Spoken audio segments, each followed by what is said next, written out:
Assalamualaikum warahmatullahi wabarakatuh. Apa kabarnya teman-teman? Balik lagi di kajian online. Publik Indonesia tengah dibuat heboh lantaran salah satu program unggulan Presiden terpilih Republik Indonesia Prabowo Subianto akan direncanakan untuk dikoreksi. Ya teman-teman, salah satu program unggulannya yaitu makan siang gratis. Dalam pernyataan Pak Prabowo bersama wawancara di TV One mendapatkan koreksi yang cukup besar, yaitu makan siang gratis akan dibatalkan dan diganti dengan program lain, yaitu makan bergizi. Lalu teman-teman, apakah koreksi program yang awalnya bernama program makan siang gratis bagi seluruh pelajar Indonesia berganti dengan program makan bergizi ini akan membuat program ini eksklusif dan hanya bisa dinikmati oleh sebagian kalangan, tidak untuk seluruh rakyat Indonesia? Ini akan menimbulkan banyak sekali pertanyaan dan juga kekecewaan jika sampai program makan siang gratis ini hanya bisa dinikmati oleh beberapa kalangan saja. Dan dengan anggaran yang cukup besar, ini pun bisa terjadi rawan korupsi. Nah, untuk menjawab pertanyaan-pertanyaan publik ini, menjawab berbagai isu liar yang saat ini tengah beredar di kalangan masyarakat, mending teman-teman kita langsung saja simak pernyataan selengkapnya yang disampaikan oleh Pak Prabowo dalam wawancaranya bersama TV One beberapa waktu yang lalu.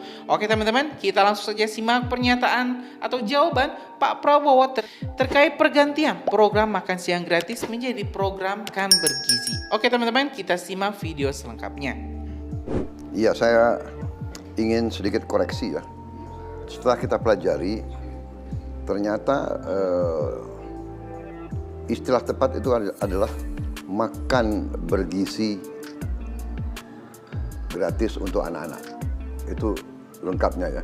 Karena kalau anak sekolah dasar umpamanya masuk pagi, dia kalau nunggu makan siang kan terlalu lama. Jadi harus makan pagi. Ya kan? Iya. Jadi makanya kita rubah. Mungkin hanya dulu untuk mudahnya kita bilang makan siang, tapi ternyata banyak anak-anak kita masuknya pagi dan jam 12 atau jam 1 udah pulang. Jadi kalau dia makan siang itu terlambat. Dan harus bergizi dan harus memang fokus kita untuk anak-anak semua.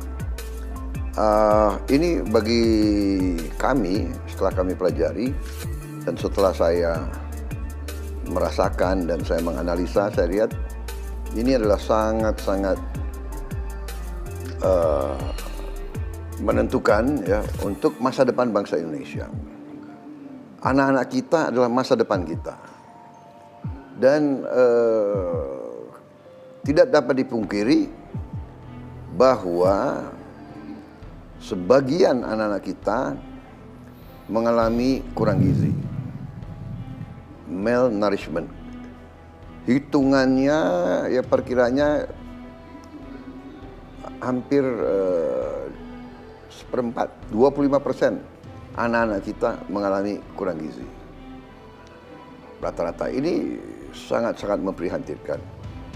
Dan yang mungkin tidak mengalami kurang gizi tapi juga orang tuanya banyak yang berjuang keras untuk mendapat suatu tingkat hidup yang layak.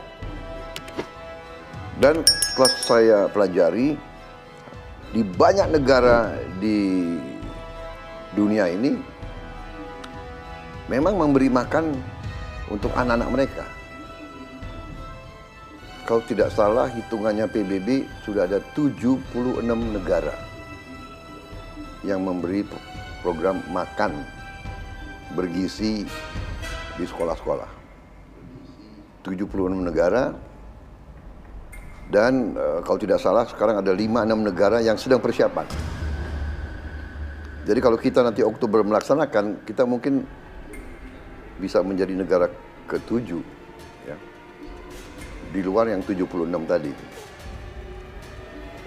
Ini sangat-sangat penting. Dengan memberi makan untuk anak-anak, mereka jelas akan lebih sehat. Jelas akan meningkat kemampuan belajar mereka. Dan mereka akan punya semangat belajar yang tinggi. Ini sangat penting.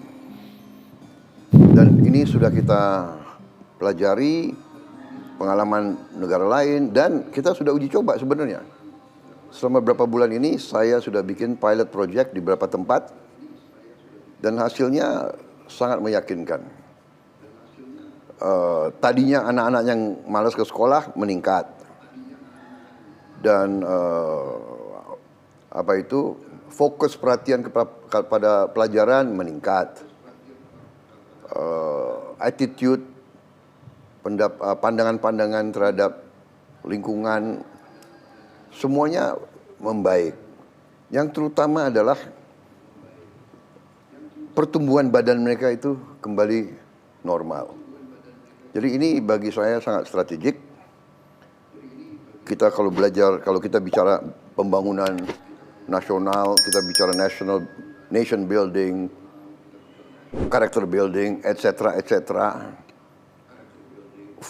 Bagaimana kalau rakyat kita, ya, kalau anak-anak kita kurang gizi.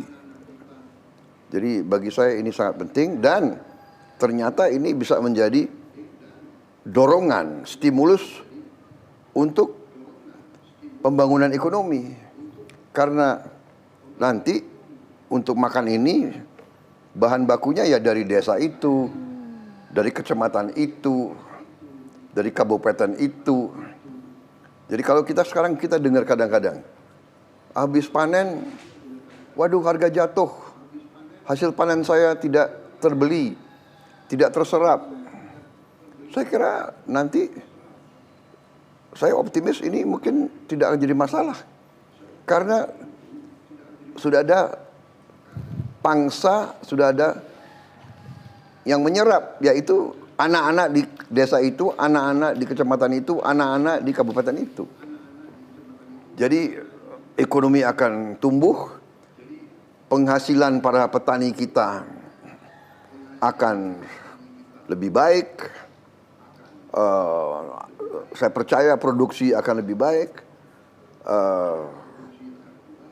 Jadi ini saya kira ini growth driver, ya, suatu pendorong pertumbuhan ekonomi kebangsaan yang akan sangat mendorong kemajuan kehidupan bangsa kita. Jadi saya sangat optimis dan saya percaya bahwa kita akan menjadi negara yang lebih kuat dengan anak-anak kita makannya bergizi.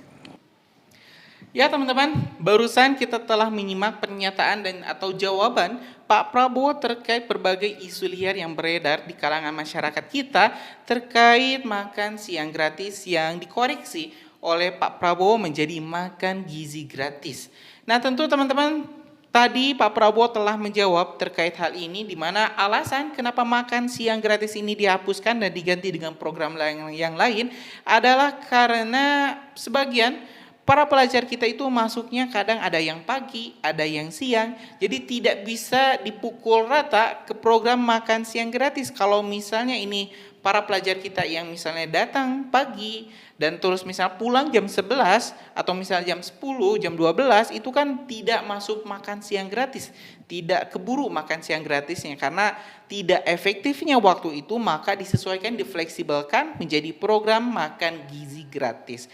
Untuk programnya mungkin kurang lebih hampir sama dengan program makan siang gratis, hanya saja yang dibedakan ini adalah terkait waktu pemberiannya, terkait ini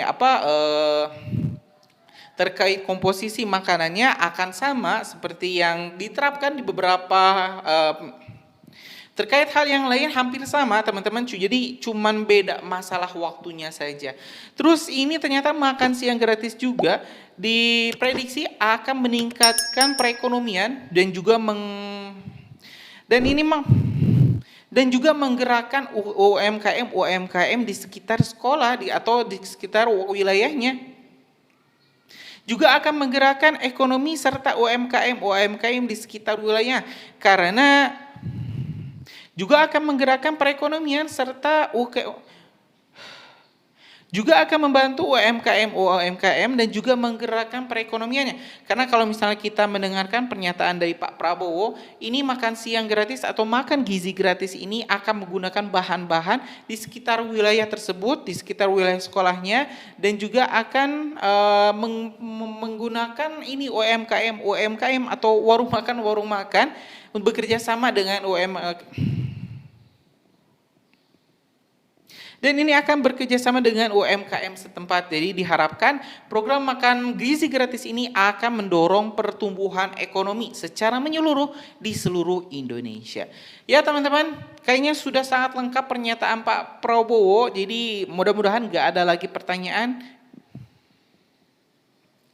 Sementara itu untuk anggaran teman-teman diprediksi, ini kalau misalnya kita lihat informasi dari CNN Indonesia, diperlukan hingga 240 triliun per tahunnya untuk anggaran makan gizi gratis ini. Kalau tahap pertama mungkin cukup 120 triliun, tapi untuk per tahun diperkirakan Indonesia harus merogoh kocek hingga 240 triliun. Uangnya dari mana? Ya teman-teman, nanti coba kita bakal cek lagi dari mana Pak Prabowo bakal mencari uang 240 triliun ini. Tapi tentu kita berdoa semoga program makan gizi gratis ini bisa direalisasikan dengan lancar dan juga tidak dikorupsi oleh para pejabat di daerah.